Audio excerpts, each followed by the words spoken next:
તો રાજકોટમાં જેતપુર પંથકમાં સતત ભૂકંપના આંચકાનો મામલો મામલતદાર દ્વારા બોલાવવામાં આવી છે ઇમરજન્સી બેઠકમાં પાલિકા તાલુકા પંચાયતના અધિકારીઓ હાજર રહ્યા છે। આરોગ્ય કેન્દ્ર અને શિક્ષણ સંસ્થાના પણ અધિકારીઓ હાજર રહ્યા છે।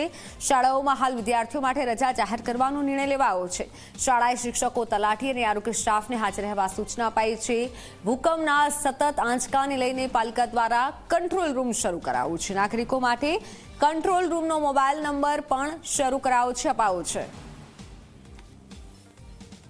અમે શિક્ષણ વિભાગને જાણ કરી છે કે આજે તો પછી આગળ નિર્ણય લઈએ છે, પણ શૈક્ષણિક કાર્ય સ્કૂલોમાં અમે બંધ કરાવીએ છીએ અને શિક્ષકોને બધાને ત્યાં હાજર રહે અને ખાસ કરીને ગ્રામ્ય વિસ્તાર કે કોઈ પણ જગ્યાએ ખુલ્લી જગ્યા આપણે મેદાનો હોય છે એટલે શિક્ષકોને હાજર રહેવા સૂચના આપી છે અને શૈક્ષણિક કાર્ય અત્યારે અમે તાલુકામાં અગમચેતીના પગલા રૂપે બધે બંધ કરવાની સૂચના આપેલી છે।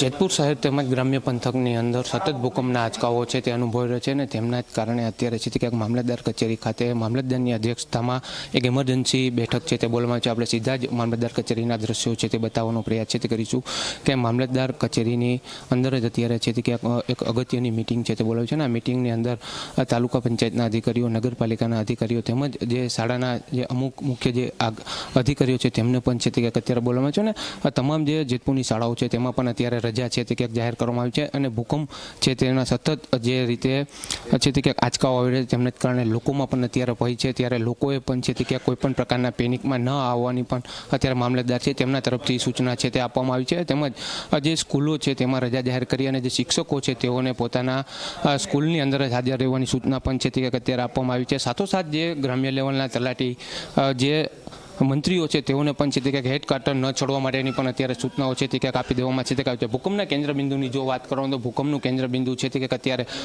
જેતપુર તાલુકાનું લુણાગરા ગામ આવેલું છે તે આગળ નોંધાયું હોવાનું પણ અત્યારે મામલતદાર છે તે ક્યાંક જણાવી રહ્યો છે અને અત્યારે ભૂકંપ જે રીતે સતત આવી રહ્યો છે તેમને લઈને જેતપુર મામલતદાર કચેરી ખાતે અગત્યની મિટિંગ છે તે બોલાવવામાં આવી છે। નરેશ ભાલિયા, ઝી મીડિયા, જેતપુર।